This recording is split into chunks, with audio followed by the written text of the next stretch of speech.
15/2024च्या GR नुसार विशेष शिक्षक, कला, क्रीडा, संगीत, कार्यानुभव आणि सोबतच ICT शिक्षकांची नेमणूक करताना विद्यार्थ्यांच्या संख्येनुसार शिक्षकांची संख्या ठरवली जाणार आहे आणि ही पदसंख्या आहे विद्यार्थी संख्येनुसार शिक्षकांची संख्या.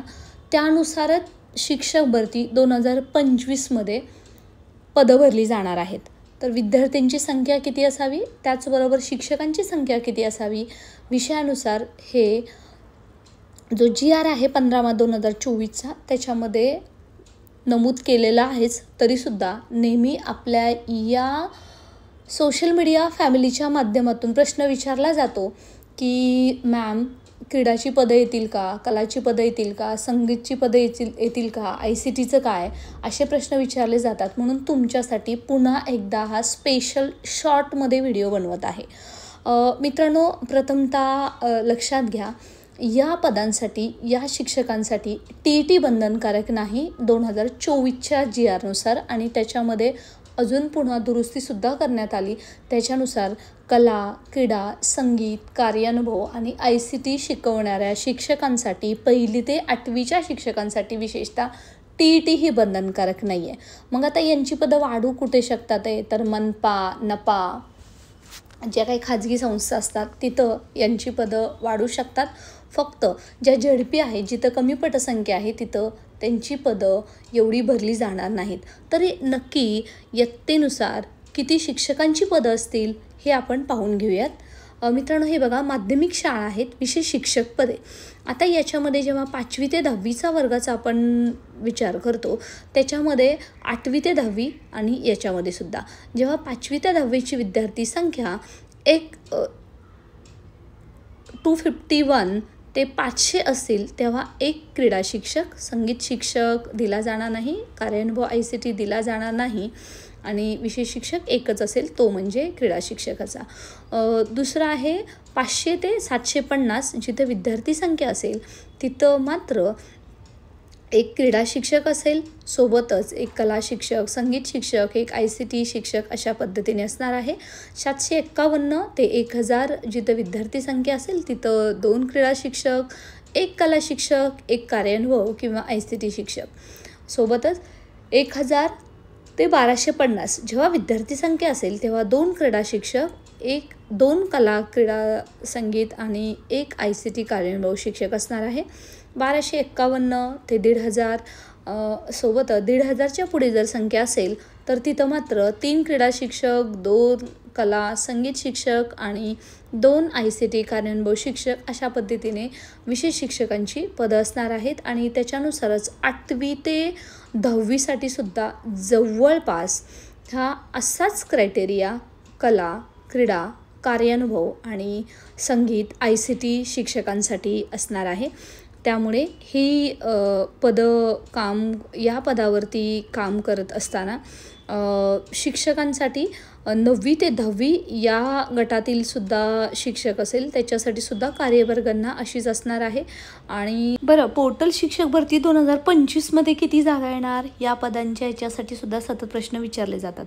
तर सर्वप्रथम जी साशंकता आहे सर्वांच्या मनामध्ये ती म्हणजे मुंबई महानगरपालिकेची. तिथं बरीच पदं दुसऱ्या टप्प्यातसुद्धा रिक्त होती आणि त्यांनी पोर्टलला दिलेली नव्हती आणि त्याचमुळे ती पदं आता 2025च्या शिक्षक भरतीला काय येतील का याच्या संदर्भात सतत प्रश्न विचारले जात आहेत. मित्रांनो, या संदर्भात राजेश कंकाळ याच्याशी संपर्क आपण साधलेला आहे आणि त्यांनी हे क्लिअर कट सांगितलेलं आहे की ही जी पदं आहेत ती आम्ही पोर्टलद्वारेच भरू.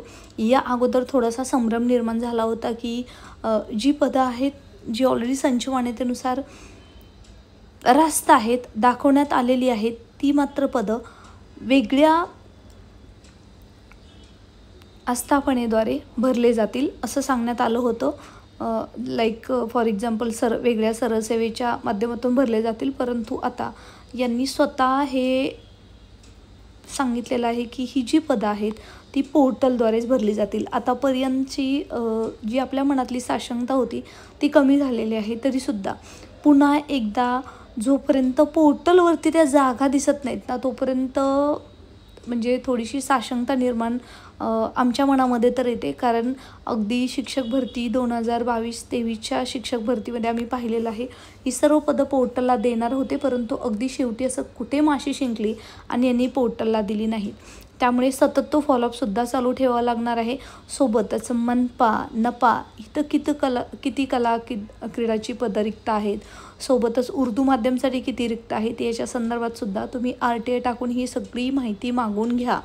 कारण सध्या आपल्या लक्षात येणं गरजेचं आहे की 15/2024च्या या परिपत्रकाचं इम्प्लिमेंटेशन हे शिक्षण विभाग करते की नाही, किंवा कुठे करत नसेल तर तसं त्याच्या संदर्भात आपण त्यांना जाबसुद्धा विचारू शकतो किंवा त्यांच्यावरती कारवाई करा असं म्हणून शालेय शिक्षण विभागाकडे सुद्धा आपण फॉलोअप घेऊ शकतो.